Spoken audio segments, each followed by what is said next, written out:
Assalamualaikum warahmatullahi wabarakatuh.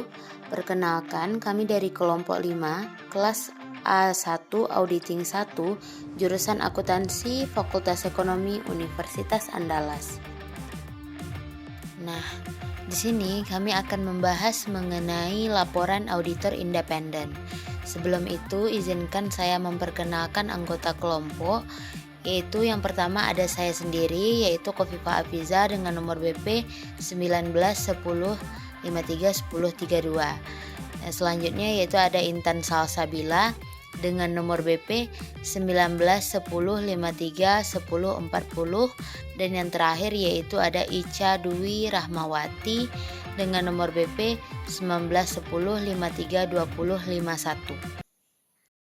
Baiklah, yang pertama saya akan menjelaskan kepada teman-teman terkait laporan audit. Apa itu laporan audit? Laporan audit adalah tahap akhir dari keseluruhan proses audit, dan alasan dari kita mempelajarinya yaitu untuk memperkenalkan berbagai jenis laporan audit dan menilai kewajaran penyajian laporan keuangan yang telah dibuat. Jadi, konsep-konsep bukti audit yang telah kita pelajari sebelumnya akan lebih berarti setelah kita memahami bentuk dan isi dari hasil akhir audit. Nah, selanjutnya kita akan bahas mengenai laporan audit standar tanpa pengecualian untuk entitas non-public. Agar para pemakai laporan memahami laporan audit, Standar Auditing AICPA telah menyediakan kata-kata baku untuk laporan audit tersebut. Sebelum kita masuk kepada inti pembahasan pada slide ini, ada baiknya jika teman-teman mengetahui apa itu AICPA. AICPA adalah sebuah organisasi yang menetapkan standar untuk entitas non-public. Jadi, ada 8 kata baku yang ditetapkan oleh AICPA untuk pembuatan laporan audit. Yang pertama yaitu ada judul laporan. Jadi, standar auditing itu mensyaratkan laporan harus diberi judul yang mengandung kata independen. Contohnya yaitu laporan auditor independen atau pendapat akuntan independen. Maksud dari kita harus mencantumkan kata independen yaitu memberitahukan kepada para pemakai laporan bahwa audit tersebut dalam segala aspek tidak memihak pada siapapun. Yang kedua yaitu ada alamat laporan audit. Jadi laporan ini umumnya ditunjukkan kepada perusahaan, para pemegang saham, atau dewan direksi perusahaan. Dan yang ketiga ada paragraf pendahuluan. Paragraf pertama menunjukkan bahwa kantor akuntan publik telah melaksanakan auditnya. Yang keempat ada tanggung jawab manajemen. Untuk bagian ini, judul dan paragraf menyatakan bahwa laporan keuangan tersebut adalah tanggung jawab dari manajemen. Tanggung jawab ini meliputi pemilihan prinsip-prinsip akuntansi yang tepat dan penyelenggaraan pengendalian internal atas pelaporan keuangan yang mencukupi untuk pelaporan keuangan yang bebas dari salah saji yang material. Yang kelima yaitu ada tanggung jawab auditor. Pada bagian ini berisi 3 paragraf. Paragraf yang pertama yaitu menyatakan bahwa audit telah melaksanakan sesuai dengan standar auditing yang berlaku umum di Amerika Serikat. Paragraf kedua yaitu menguraikan ruang lingkup dan bukti audit yang telah dikumpulkan, dan paragraf ini juga menyatakan bahwa prosedur yang digunakan tergantung pada pertimbangan pengendalian internal yang relevan terhadap penyusunan dan penyajian wajar laporan keuangan.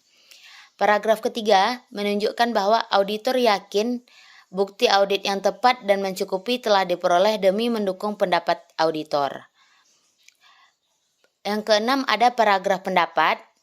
Pada bagian ini menyatakan kesimpulan audit berdasarkan hasil audit. Bagian ini dikatakan penting karena kesimpulannya dibuat berdasarkan pertimbangan profesional. Dan yang ketujuh ada nama dan alamat kantor akuntan publik. Jadi pada bagian ini nama mengidentifikasi pada kantor akuntan publik atau praktisi yang melaksanakan audit tersebut. Pada bagian ini kita juga harus mencantumkan kota dan juga negara bagian lokasi kantor akuntan publik.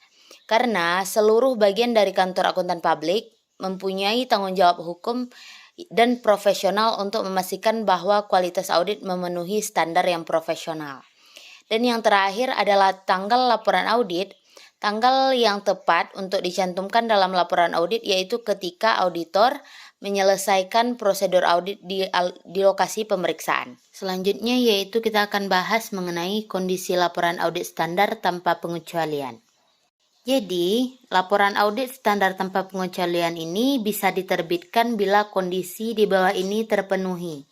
Yang pertama yaitu, semua laporan seperti neraca, laporan laba rugi, laporan perubahan ekuitas pemegang saham, dan laporan arus kas sudah termasuk dalam laporan keuangan. Yang kedua yaitu, terpenuhinya bukti audit yang cukup memadai. Dan yang ketiga yaitu laporan keuangan yang telah disajikan sesuai dengan prinsip-prinsip akuntansi. Yang keempat, tidak terdapat kondisi di mana auditor merasa perlu menambahkan beberapa paragraf penjelasan. Berikutnya kita akan bahas mengenai laporan audit standar tanpa pengecualian dan laporan pengendalian internal atas pelaporan keuangan menurut Auditing PCAOB. Sebelum itu, ada baiknya jika teman-teman mengetahui apa itu PCAOB. PCAOB adalah suatu organisasi yang menetapkan standar auditing untuk perusahaan publik. Jadi, ada dua perbedaan pelaporan audit yang signifikan untuk perusahaan akuntan publik. Yang pertama yaitu, laporan audit standar tanpa pengecualian berbeda dengan laporan keuangan perusahaan publik. Yang kedua, auditor perusahaan publik juga harus menerbitkan pendapat tentang pengendalian internal atas pelaporan keuangan. Selanjutnya kita akan bahas mengenai laporan audit standar tanpa pengecualian untuk perusahaan publik. Laporan audit standar tanpa pengecualian untuk perusahaan publik meliputi 3 paragraf. Sebelumnya, untuk judul, alamat, nama kantor akuntan, dan tanggal, itu sama dengan laporan audit untuk entitas non-publik. Jadi, yang membedakan antara laporan audit entitas non-publik dengan perusahaan publik yaitu terletak pada 3 paragraf ini yang akan kita bahas. Paragraf pertama yaitu adalah paragraf yang menyatakan atau menunjukkan bahwa audit telah dilaksanakan serta laporan keuangan telah diaudit. Laporan keuangan merupakan tanggung jawab manajemen dan untuk tanggung jawab auditor adalah menyatakan pendapat tentang laporan keuangan. Selanjutnya yaitu paragraf kedua, yaitu paragraf ruang lingkup. Serupa dengan paragraf untuk entitas non-publik, menguraikan ruangan lingkup dan bukti audit yang telah dikumpulkan dan menunjukkan bahwa audit dirancang untuk memberikan kepastian yang layak bahwa pelaporan keuangan telah bebas dari salah saji yang material. Dan untuk paragraf yang ketiga, yaitu paragraf pendapat, serupa dengan entitas non-publik, namun menunjukkan bahwa auditor yakin bukti audit yang tepat dan mencukupi telah diperoleh demi mendukung pendapat auditor. Jadi kesimpulannya, PCAOB Auditing Standard ini mewajibkan audit atas pengendalian internal yang dipadukan dengan audit atas laporan keuangan. Namun, audit dapat memilih untuk menerbitkan laporan keuangan terpisah seperti laporan terpisah tentang pengendalian internal atau pelaporan keuangan gabungan.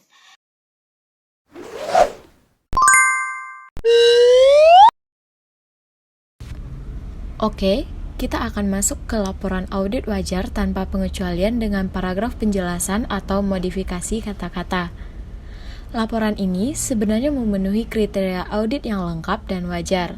Namun, auditor merasa wajib untuk memberikan informasi tambahan melalui paragraf penjelasan.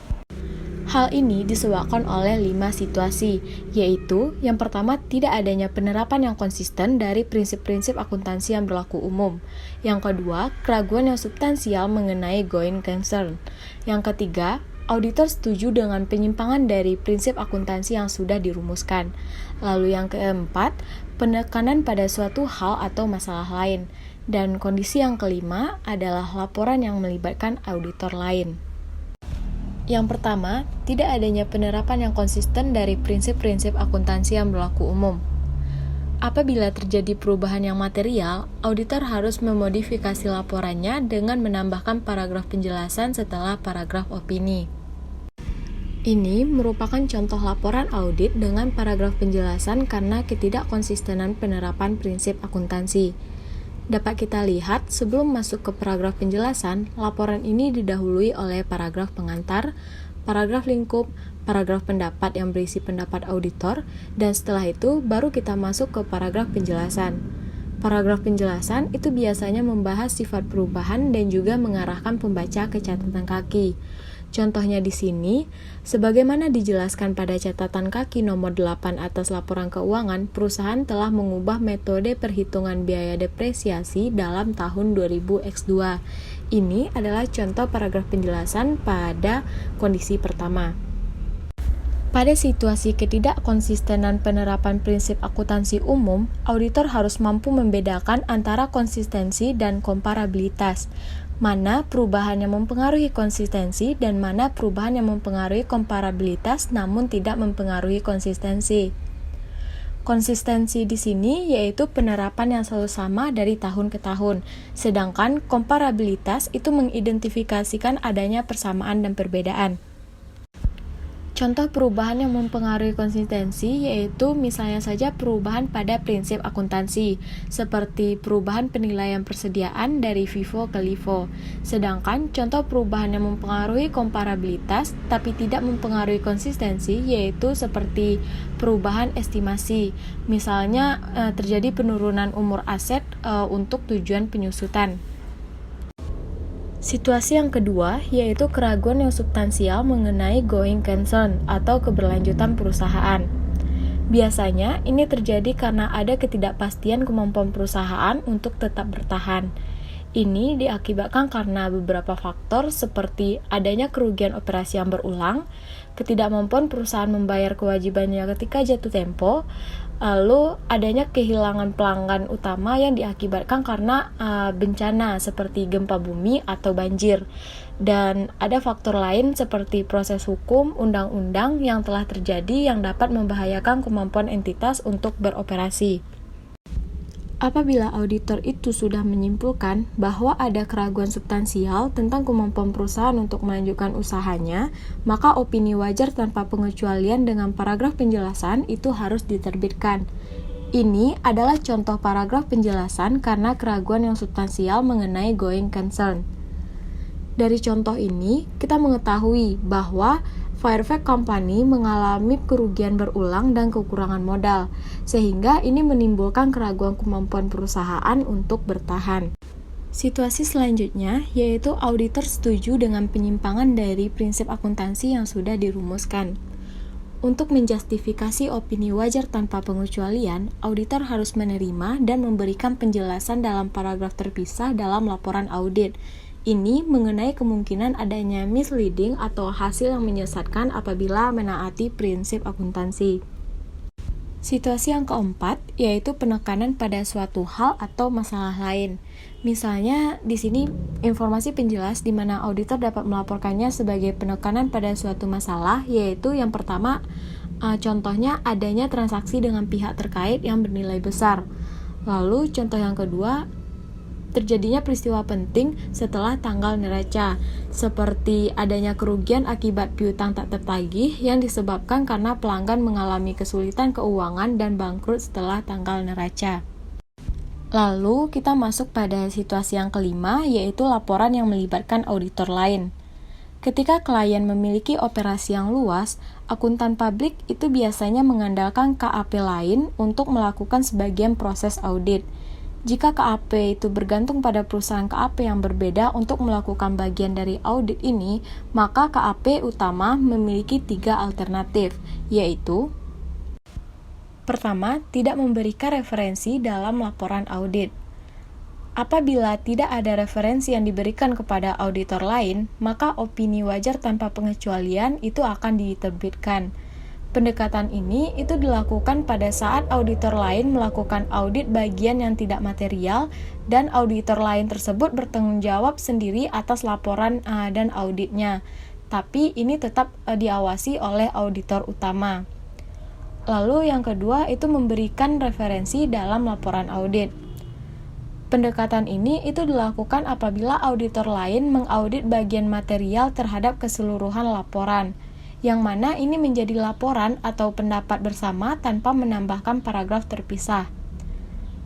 Dapat kita lihat di sini, ini adalah contoh laporan audit independen. Di sini kita lihat ada dua paragraf, yaitu tanggung jawab auditor yang berisi tanggung jawab bersama dan pendapat yang berisi pendapat bersama. Di sini tidak ada, kita lihat bahwa adanya paragraf pemisah antar tanggung jawab auditor. Lalu alternatif yang ketiga yaitu mengeluarkan pendapat wajar dengan pengecualian. Ini diperlukan jika auditor utama itu tidak ingin memikul tanggung jawab apapun atas pekerjaan auditor lain. Modifikasi opini dalam laporan audit. Menurut SA 705, ada beberapa kondisi yang memerlukan modifikasi opini. Yang pertama, sifat dari hal-hal yang menyebabkan dilakukannya modifikasi. Maksudnya yaitu, apakah laporan keuangan itu mengandung kesalahan dalam penyajian atau ketidakmampuan untuk memperoleh bukti audit yang cukup dan tepat. Lalu kondisi yang kedua itu terkait pertimbangan auditor tentang seberapa pervasifnya dampak hal tersebut terhadap laporan keuangan. Pervasif di sini itu maksudnya kesalahan yang akan membawa dampak mendalam. Lalu, penentuan tipe modifikasi terhadap opini auditor. SA 705 itu menetapkan ada 3 tipe modifikasi opini, yaitu yang pertama, opini wajar dengan pengecualian. Ada 2 kondisi di mana auditor harus menyatakan opini wajar dengan pengecualian, yaitu ketika yang pertama, auditor menyimpulkan kesalahan penyajian setelah mengumpulkan bukti yang cukup dan tepat. Dan yang kedua, auditor tidak mampu mengumpulkan semua bukti audit yang disyaratkan oleh standar auditing. Opini wajar dengan pengecualian ini itu bersifat material dan tidak pervasif. Artinya, laporan keuangan secara keseluruhan telah disajikan dengan benar kecuali untuk aspek tertentu dalam laporan keuangan. Tipe kedua yaitu opini tidak wajar. Opini ini hanya digunakan ketika auditor yakin bahwa laporan keuangan secara keseluruhan itu mengandung salah saji yang material dan pervasif, sehingga tidak menyajikan secara wajar posisi keuangan sesuai dengan prinsip akuntansi yang berlaku umum. Dan tipe yang ketiga yaitu opini tidak menyatakan pendapat. Opini ini itu digunakan apabila auditor tidak dapat meyakinkan dirinya bahwa laporan keuangan secara keseluruhan telah disajikan secara wajar. Biasanya auditor di sini itu tidak memiliki pengetahuan terhadap laporan keuangan tersebut. Selanjutnya, kita masuk pada materialitas. Suatu salah saji dalam laporan keuangan dapat dianggap material jika pengetahuan akan salah saji tersebut akan mempengaruhi keputusan para pemakai laporan. Materialitas ini merupakan pertimbangan penting dalam menentukan jenis laporan yang tepat untuk serangkaian keadaan tertentu. Ada 3 tingkatan materialitas yang digunakan untuk menentukan jenis opini yang akan diterbitkan. Tabel ini memperlihatkan hubungan tingkat materialitas dengan jenis opini. Di sini kita melihat perbandingan antara tingkat materialitas, pengaruh yang diberikannya, lalu jenis opini yang diterbitkannya. Tingkat materialitas pertama itu adalah tidak material, di mana ini tidak mempengaruhi keputusan yang dibuat oleh pengguna laporan. Dan jenis opini yang diterbitkan yaitu wajar tanpa pengecualian. Lalu tingkat materialitas kedua adalah material. Material ini mempengaruhi keputusan pengguna laporan hanya jika informasi salah saji tersebut penting untuk keputusan tertentu. Namun secara keseluruhan laporan keuangan ini masih wajar. Sehingga opini yang diterbitkannya yaitu wajar dengan pengecualian. Dan tingkat materialitas terakhir adalah sangat material, di mana sebagian besar atau seluruh keputusan yang dibuat oleh pengguna laporan itu sangat dipengaruhi oleh kesalahan penyajian tersebut. Ini jenis opininya adalah tidak memberikan pendapat atau pendapat tidak wajar. Evaluasi materialitas itu juga tergantung pada apakah situasi tersebut melibatkan kegagalan untuk mengikuti standar akuntansi secara umum atau batasan ruang lingkup. Yang pertama, kita bahas kondisi non-GAAP atau tidak mengikuti standar akuntansi. Ketika klien gagal mengikuti GAAP, laporan audit akan berisi opini tanpa pengecualian, opini wajar dengan pengecualian, atau opini tidak wajar. Untuk menentukan opini apa yang akan diterbitkan, itu ada aspek yang dipertimbangkan, yaitu yang pertama jumlah dolar yang dibandingkan dengan dasar tertentu. Salah satu masalah utama dalam mengukur materialitas yaitu salah saji total dolar pada akun-akun yang terlibat yang dibandingkan dengan dasar tertentu. Contohnya, kita misalkan dasar tertentunya adalah perusahaan kecil dan besar. Salah saji sebesar $10.000 itu mungkin material bagi perusahaan kecil tetapi tidak material bagi perusahaan besar, sehingga kita perlu memperhatikan dasarnya. Lalu yang kedua itu dapat diukur. Jumlah dolar dari beberapa jenis salah saji itu tidak dapat diukur secara akurat, sehingga pertanyaan untuk materialitas ini yaitu seberapa pengaruh kegagalan pengungkapan hal-hal tersebut terhadap para pemakai laporan. Lalu yang ketiga itu ada sifat pos. Sifat pos ini kadang keputusan seorang pemakai itu mungkin juga dipengaruhi oleh jenis salah sajinya pada pos laporan. Yang kedua, kondisi pembatasan ruang lingkup audit. Apabila terdapat pembatasan ruang lingkup audit, laporan audit itu dapat berupa opini wajar tanpa pengecualian, ruang lingkup dan opini wajar dengan pengecualian, atau menolak memberikan opini. Pada kondisi ini, ukuran dari kesalahan penyajian potensial itu lebih penting dibandingkan dengan kesalahan saji yang kita ketahui.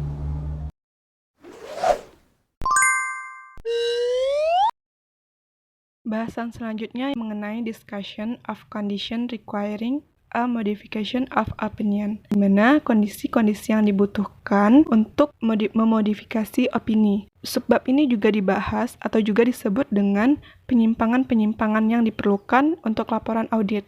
Penyimpangan di sini artinya bahwa penyimpangan dari bentuk baku laporan audit yang telah dijelaskan sebelumnya. Di sini ada 3 kondisi di mana kita memerlukan penyimpangan. Yang pertama, apabila ruang lingkup auditor tersebut dibatasi. Yang kedua, apabila laporan tersebut tidak sesuai dengan GAAP. Dan yang terakhir, apabila auditor tidak independen. Pertama, kita masuk kepada ruang lingkup auditor yang dibatasi. Ruang lingkup auditor dibatasi ini memiliki 2 kategori. Kategori pertama disebabkan oleh klien, dan kategori kedua disebabkan oleh kondisi yang berada di luar kendali klien maupun auditor. Nah, jika disebabkan oleh klien, maka auditor harus mempertimbangkan adanya kemungkinan bahwa manajemen berusaha mencegah ditemukannya informasi yang salah saji. Nah, jika hal ini terjadi, standar audit menyarankan untuk menolak memberikan pendapat apabila materialitasnya diragukan. Untuk kategori kedua, disebabkan oleh kondisi yang berada di luar kendali klien maupun audit. Biasanya terjadi karena penugasan yang disepakati setelah tanggal neraca klien. Hal ini menyebabkan konfirmasi atas piutang usaha, pemeriksaan fisik persediaan, serta prosedur penting lainnya mungkin tidak dapat dilaksanakan dalam situasi ini. Nah, apabila tidak dapat dilaksanakan tetapi dianggap penting dan harus dilaksanakan, maka dapat dipenuhi dengan dilakukannya prosedur alternatif. Untuk prosedur alternatif sendiri, informasi yang diuji telah disajikan secara wajar, maka pendapat wajar tanpa pengecualian dapat diterbitkan. Dan apabila alternatif tersebut tidak bisa dilaksanakan, maka ruang lingkup dan pendapat wajar dengan pengecualian atau menolak memberikan pendapat perlu diterbitkan, tergantung tingkat materialitasnya. Yang kedua adalah laporan tidak sesuai dengan GAAP.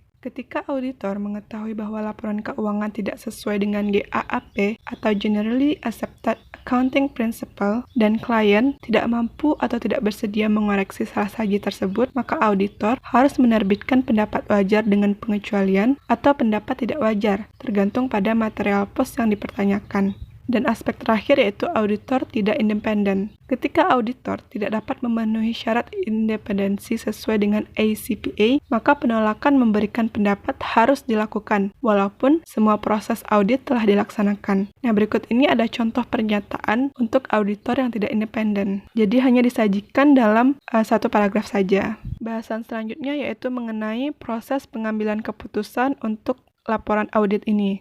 Nah, prosesnya ada 4. Yang pertama, menentukan apakah laporan tersebut memerlukan modifikasi dari laporan wajar tanpa pengecualian. Yang kedua, memutuskan tingkat materialitasnya. Yang ketiga, memutuskan jenis laporan audit yang tepat untuk suatu kondisi dan tingkat materialitasnya. Dan yang terakhir, menulis laporan audit. Tabel 3 strip 2 menunjukkan bahwa laporan audit untuk setiap kondisi yang memerlukan penyimpangan dari laporan wajar tanpa pengecualian standar pada tingkat materialitas yang berbeda. Pada tabel yang di atas, di mana kondisi yang memerlukan laporan wajar tanpa pengecualian dengan modifikasi kata-kata atau paragraf penjelas. Nah, jika dia tidak material, maka yang diterbitkan adalah wajar tanpa pengecualian. Apabila dia material, yang diterbitkan adalah laporan wajar tanpa pengecualian dengan paragraf penjelasan. Adapun kondisi yang dimaksud adalah yang pertama, apabila prinsip-prinsip akuntansi tidak diterapkan secara konsisten. Yang kedua, keraguan yang substansial tentang kelangsungan hidup perusahaan. Yang ketiga, penyimpangan yang dibenarkan dari GAAP atau prinsip-prinsip akuntansi lainnya. Yang keempat, penekanan pada masalah lain. Yang kelima, penggunaan auditor lain. Pada tabel bagian bawah menunjukkan kondisi yang memerlukan penyimpangan.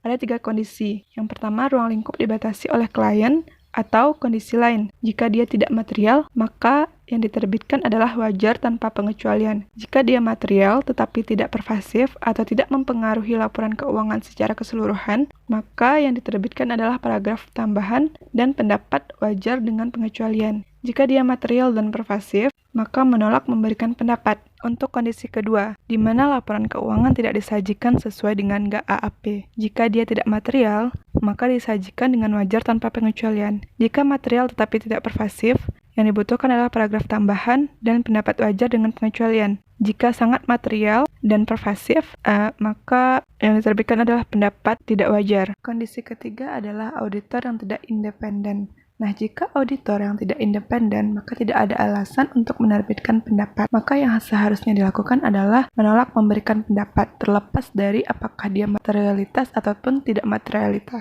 Materi terakhir pada bab ini mengenai akuntansi internasional dan standar auditing. Di mana kita tahu pada saat ini globalisasi pasar modal dunia sangat meningkat dan operasi bisnis di berbagai negara juga meluas. Nah, hal ini mendorong untuk pembentukan satu set standar akuntansi yang akan digunakan di seluruh dunia. IFRS semakin diterima di seluruh dunia sebagai dasar akuntansi yang digunakan untuk menyusun laporan keuangan di negara lain. Untuk Amerika Serikat sendiri, diwajibkan untuk menyiapkan laporan keuangan yang diajukan ke Securities and Exchange Commission sesuai dengan prinsip akuntansi yang berlaku umum di Amerika Serikat. Untuk standar audit yang diterapkan di Amerika sendiri, sesuai dengan standar yang berlaku umum di Amerika Serikat dan juga menerapkan ISA atau International Standard of Auditing yang diterbitkan oleh IAASB atau International Auditing dan Insurance Standard Board. Sama halnya dengan Amerika Serikat, Indonesia juga mengadopsi ISA sebagai standar audit yang berlaku umum, dikenal dengan standar audit atau SA. Namun di Indonesia, penerapan dari ISA ini akan direvisi terhadap standar profesi akuntan publik atau SPAP. SA sendiri ditetapkan dan disahkan oleh IAPI, Ikatan Akuntan Publik Indonesia, yang terdiri dari 3 standar umum, 3 standar pekerjaan lapangan, dan 4 standar pelaporan beserta interpretasinya. Sekian presentasi dari kami mengenai laporan auditor independen. Salah dan kurang kami mohon maaf. Terima kasih atas segala perhatiannya. Assalamualaikum warahmatullahi wabarakatuh.